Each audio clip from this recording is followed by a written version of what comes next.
Hi everyone, and welcome to this new podcast, Luxurynsight, in partnership with fashionnetwork.com. Today we're very pleased and honored to welcome Erwan Rambourg, who's the author of Future Luxe after the well-acclaimed Bling Dynasty. Erwan is going to share with us his perspective and predictions for the coming decade for the luxury industry. So stay tuned and have an amazing podcast.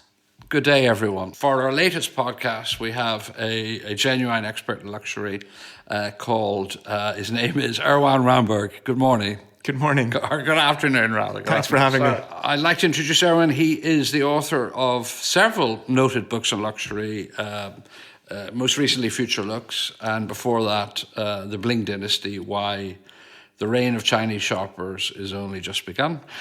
He is also a noted expert in the luxury industry and a much quoted analyst and an experienced executive. He's been a marketing manager for two of the great rivals of the luxury industry, LVMH and Richemont.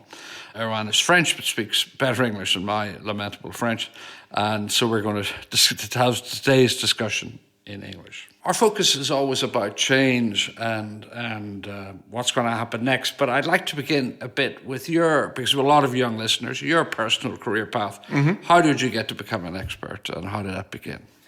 So I basically had a few internships in marketing functions in FMCG companies initially, and then transitioned from my first job to Guerlain within LVMH in marketing functions.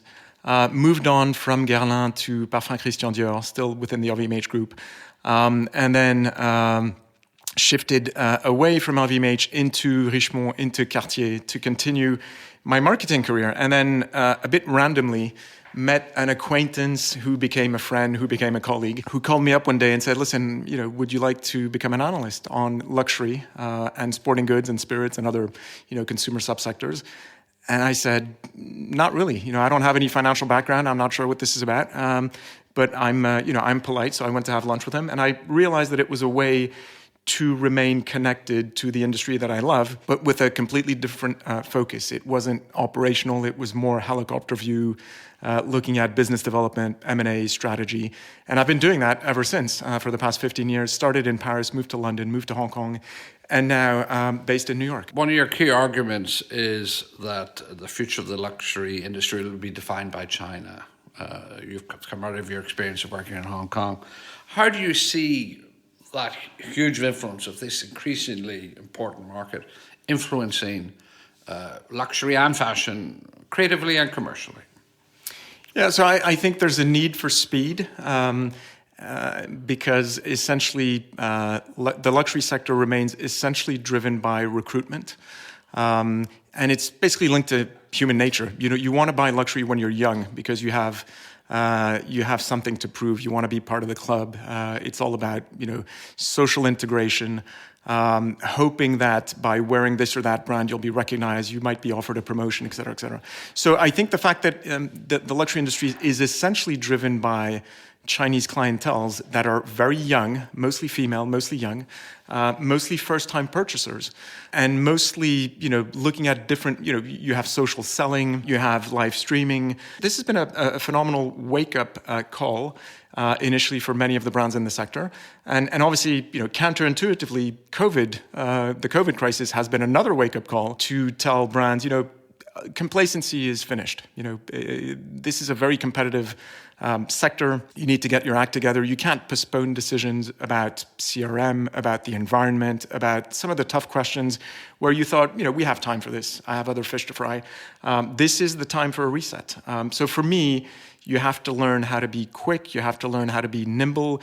It's becoming a much more difficult industry, but all the more so interesting, because 10 years ago, it was all about rolling out stores, and that's pretty basic. Now it's very intricate. It's about, I worked at LVMH and Richemont, as I said. I didn't actually know who I was selling to. I didn't need to know. All I needed to know is, can I produce enough? Because the growth was such that you needed to have everything organized from a supply perspective. Now that's not the case anymore. It's very competitive. Growth is more difficult to come about. Knowledge is power.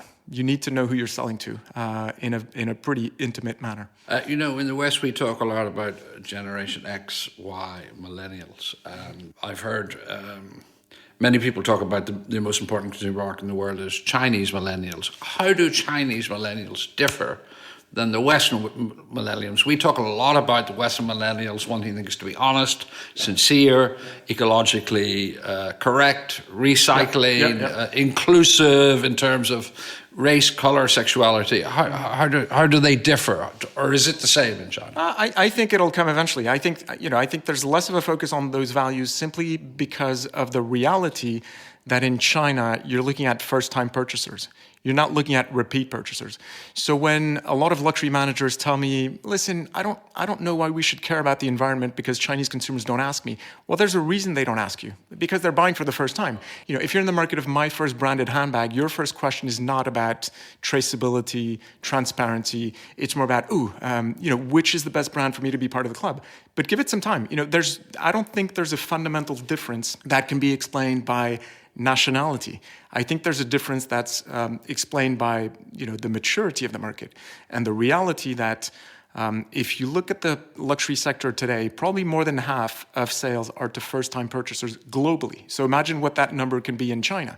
It's the vast majority. Compare that to other industries, automobiles or motorbikes or I don't know.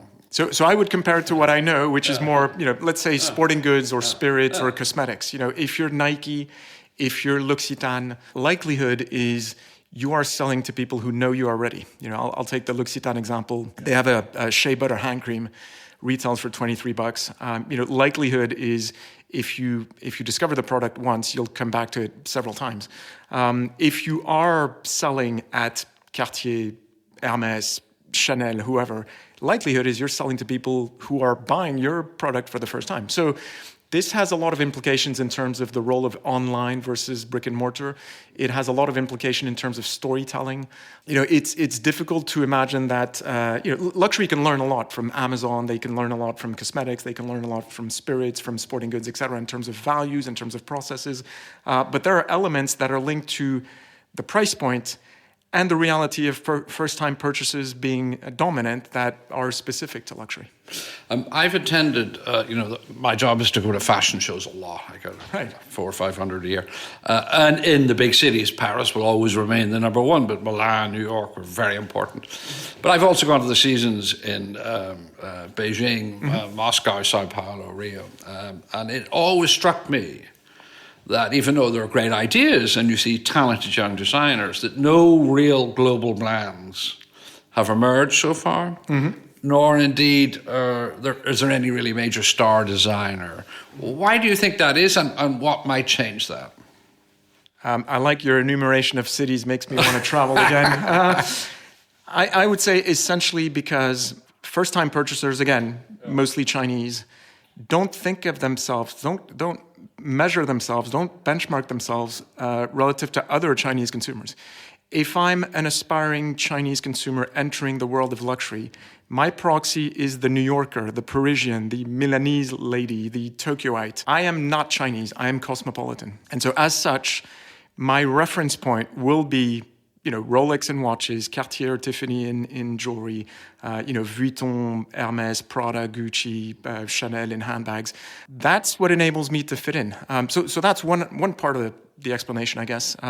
The other part is I think there is a lot of caution relative to what is not made in China, because Nike makes in China and everyone loves Nike, but what is made by Chinese, a sort of distrust towards local corporates. But I think, give it some time.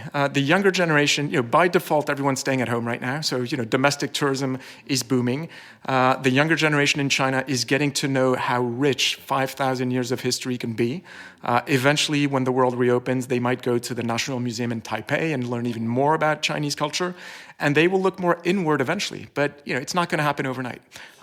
I find it interesting that, Chinese artists have become somewhat important. I mean, primarily it's Chinese collectors, but there is that whole area in Beijing where there was a former armaments plant is fascinating.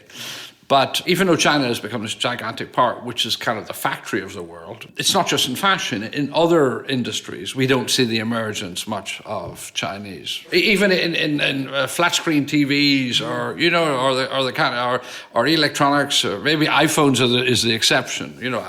I mean, it's true. It's mostly for now in staples, in beer, in milk, in cosmetics a bit. But every time you look at, premium industries, I think it'll take more. I mean, look at sporting goods. The market in China is dominated by Nike, Adidas, and a handful of other so-called imported brands. You have, I think, 92 local Chinese brands, which are very much on a value for money positioning. Anta, Li-Ning, Dongxiang, Xtep, etc. I think it's difficult, again, from a psychological point of view, for a Chinese consumer to accept the trade up to local brands for elements of trust. It'll come eventually. I don't know if you remember, but when Hermès took a stake in Shangxia, which is made in China, and you had analysts like myself asking, how long do you think it's going to take for you to get a proper return? Their answer was like, give us 40, 50 years. That's the sort of time frame we're on. So I think it'll happen. Have they not sold? They sold.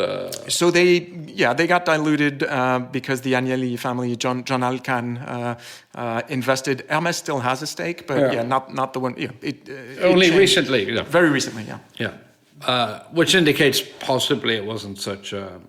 Which indicates that maybe patience is limited, and Hermès had other fish to fry. Today is Thursday, January 7th, and the news that broke this morning was of the investment in one of the most interesting young French brands, Ami, designed by Alexandre Mathieu-Easy. It's one of the few new success stories of young French designers, of someone who's created his own brand. And a Chinese company, Sequoia Capital, bought control. So interesting. Sequoia is not a terribly Chinese name, but they're a very active venture capital company, and that's the latest by a Chinese mainland company. Fosun International bought Lanvin a couple of years ago. When I began in the industry 30 years ago, there was a period when Japanese bought half a dozen brands, and none of them did terribly well, even though the Japanese had a great deal of experience, certainly more historically than the Chinese in luxury and in department stores and in taking control of licenses.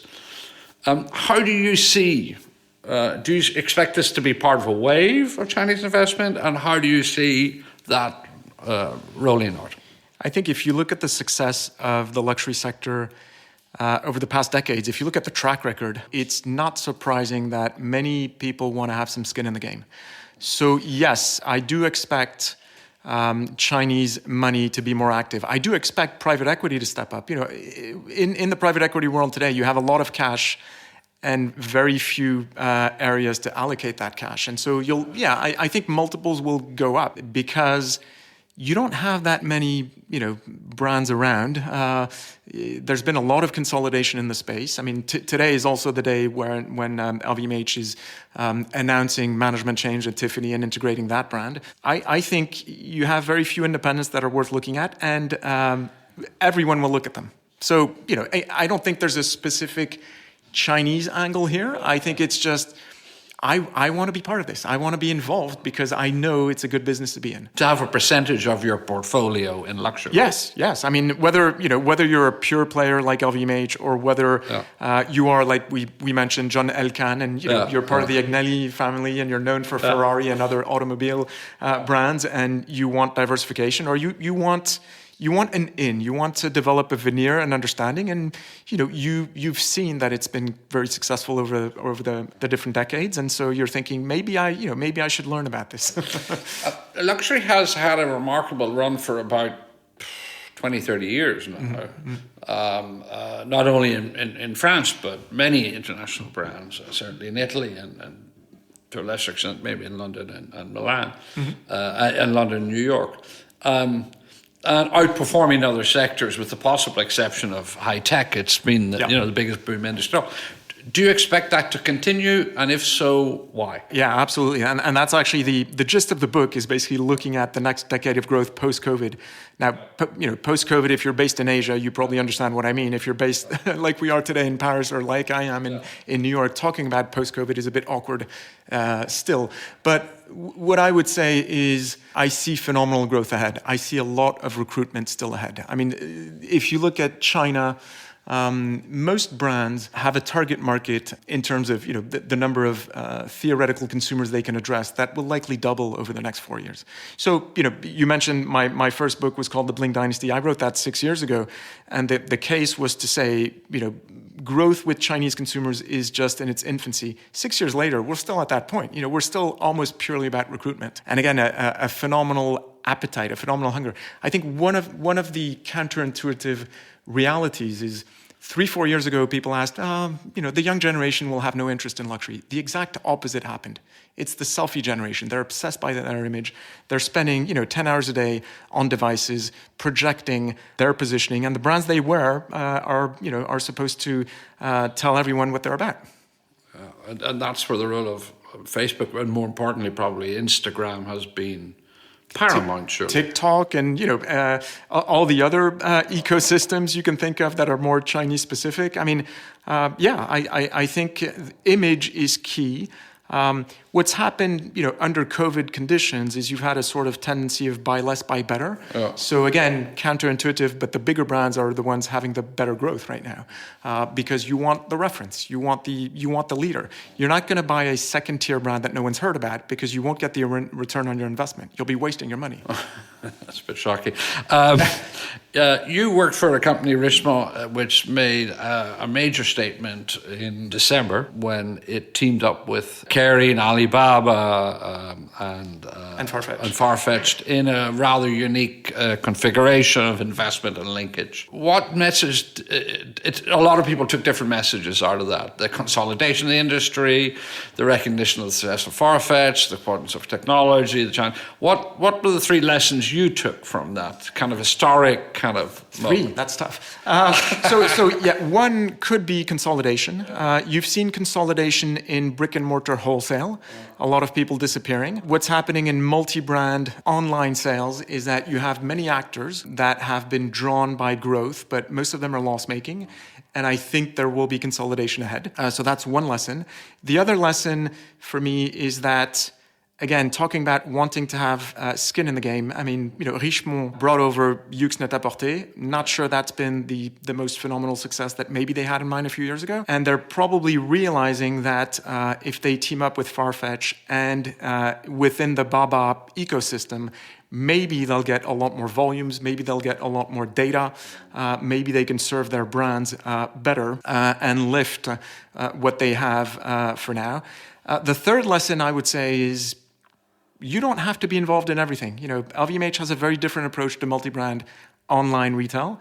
They might be selling some of their brands on the platforms, but they don't want to participate. They have a view that there is no long-term credible business model, because they've seen Farfetch losing money, because they've seen Yux Net-a-Porter losing money, because to be frank, they have their own platform, 24S, which is tiny, but which is loss-making as well. So I think there can be a dichotomy between people who want to run brands and people who want to run retail. And LVMH clearly doesn't want to run retail, even though they are running right now Sephora and DFS. These are not key priorities in my view. That's a big bet Arnaud is making against the web in a funny way. I mean, it's a view which I think held sway among the industry for a very long time. And it was held by Chanel and Hermes and things. Is that really right? I mean, in an era when the department stores are dying out en masse, is it really right to assume that the consumer is only going to, the most internet connection he wants is click and collect, and it's not really much more than that? I don't necessarily think it's the assumption. I just think the idea is I can sell my brands on retailers that I don't happen to own. It's the same for Sephora. If you're not an LVMH brand, you're still selling at Sephora. It doesn't mean you have to own a stake in Sephora. If you're selling at DFS, LVMH owns it. You don't need to have a stake in DFS. So I think the idea of LVMH is, why would I have a stake in a loss-making company? I can sell my brands there. It can be a distributor, but look at the margins of a brand versus the margins of a retailer, not let alone an online retailer. I think Bernard Arnault, if you see the margins at Vuitton, if you see where he can bring the margins at Tiffany, if you see potential at Dior, why not focus on that? What about technology and artificial intelligence? Was the buzzword? It's funny, it's not so much talked about in the last 6 months, but a year ago, that was all anyone talked about. That was the driving factor in reaching consumers. How do you see that continuing? Yeah, I think that's a great question, and it comes back to what I was mentioning about knowledge is power. Yeah. It's only over the past 2-3 years that I've been hearing companies talk about algorithms and data scientists, and actually, getting this idea of who am I selling to after all? And I think it makes a big difference. If you walk into a Montclair store, they'll tell you, "Hey, welcome back, Godfrey, and you were here 6 months ago, and your son has his birthday in 2 weeks, and his preferred color is green, and you might not want that, but if ever, and by the way, you bought this 6 months ago, this will go well with it." You walk into Canada Goose, even though you were there 2 weeks ago, they don't know who you are. I think that makes a big difference. It's an investment, but whether it's AI, whether it's all of the algorithms, whether it's CRM systems, again, it all goes down to knowledge. It's not knowledge per se, but it's basically added value. How do I get an edge relative to my competitor? How do I track you? Because again, as I said, I think luxury is all about recruitment today. It's not going to last forever. It'll be about repeat purchases eventually. And when that happens, if you don't have the data, you're toast. So I think it's good to see the industry recruiting from hospitality, from Apple, it's a very incestuous, very closed industry, and it's gradually opening up because it has to. Because as Nike would say, the consumer decides, you don't. So if the consumer decides, you have to adapt, she doesn't. We're talking about the old Alibaba Richemont carrying operation, which happened just as the founder of Alibaba disappeared. And that's been a lead story now internationally. It's also the moment when the national security law in Hong Kong is becoming enforced very dramatically. There's a question of Uyghurs. Do you think that increasingly, let's say, problematic reputation of China internationally, can that change luxury? Will that cause a reaction? How could that play? I think the way it influences luxury is you will adapt to what the Chinese administration wants. And what it wants, even pre-COVID, is to basically develop businesses at home. So if you look at the emergence and the boom, literally over the past 6 months, of Hainan as a substitute to Hong Kong in terms of luxury businesses, this is basically driven by what the administration wants. And what the administration wants, the administration will get. And so brands have to adapt. And brands are developing stores in Hainan. They are looking at opening more physical retail in mainland China. And they have shut already in Hong Kong. They are currently shutting in Europe. Again, this is beyond politics. This is just the natural evolution of repatriation of growth. You saw it with the Japanese clienteles 20 years ago. Initially, when Japanese started to discover luxury, it was all abroad. Pre-COVID in 2019, the vast majority of sales to Japanese was at home. China will go a similar way with one caveat, which is the reality that the passport penetration rate is very low.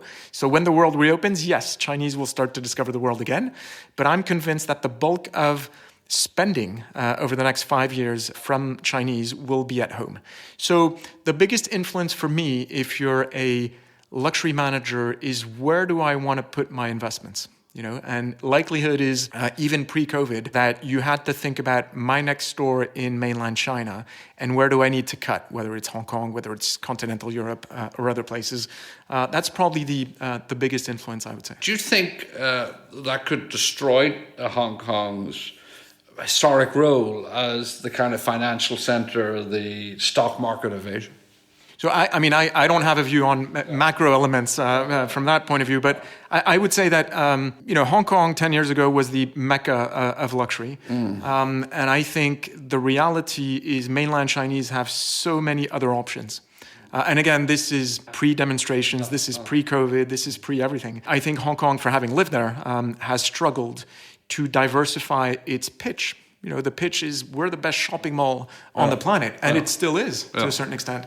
But is that enough? Relative to the culture you can find in Japan, relative to the fun you can find in Korea, relative to the historical buildings you could find here in Paris, Milan, et cetera, et cetera. So I think that by default, Hong Kong will continue to lose share, will lose relevance. It's still very interesting because it's easy. The food is great. As I said, the shopping environment is easy. It's the site is beautiful. But it has to have more to pitch to tourists. There was recently a huge development, nonetheless, in Hong Kong. It's Victoria Wharf. It's by Adrian Chang. K11. A11. Yeah. Do you think that might turn out to be bad timing, or maybe that's what Hong Kong needed? I think that's part of what Hong Kong needs, because that's a pretty edgy, alternative, fun concept, to be fair. That shopping mall adds value. It's not yet another block of luxury stores.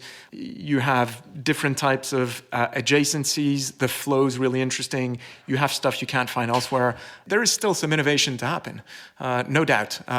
It's just that I don't think the role of Hong Kong can become as central as it was just a few years ago again. I think you'll have other places, again, mainland China, and then probably as the world reopens, more, other parts of Asia, before you think about Chinese coming back to Europe, before you even think about Chinese going back to the US, I think other parts of Asia will be rediscovered or discovered. One thing I was very surprised to see when I went to Japan about 3 years ago, a foreign fashion junket that us editors enjoy occasionally. And I remember going into Ginza and walking into, I think, something like a Uniqlo store. They have a 10-floor store to see what they have.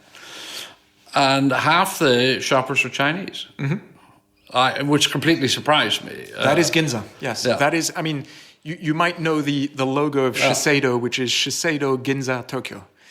That when you say Ginza, you say to Chinese consumers, this is where it's at. I think Ginza plays the role remotely of what the Galeries Lafayette play in Paris. It is specifically dedicated to Chinese shoppers. The flagships are basically set up that way. Locals, let's take Paris again. You have the Galeries Lafayette for Chinese travelers, the Samaritan eventually, but you have Le Bon Marché for the locals. In Tokyo, you might have Omotesando, for example, for locals. Finally, to go back to the beginning, a lot of young people in our audience, what bits of advice would you give to someone who wanted a career in luxury, whether as a designer or as an analyst or as an executive? Well, I would say don't let the short term depress you. I think this is a great sector to join. I think there's great growth ahead. I think there's a lot to do still in terms of resetting this business. Again, you've had a bit of complacency. You've had a bit of arrogance to a certain extent because a lot of these brands have seen good growth, high margins, great cash generation, and have been a bit set in their ways. I think there's a lot to do still in terms of innovating, creativity. And certainly if you're entering this business, it's a great business to be in because, I think the track record that you saw for the past 2 decades, post-COVID, you'll see phenomenal growth ahead. Erwan Rambourg, thank you very much for joining us. Thanks for having me.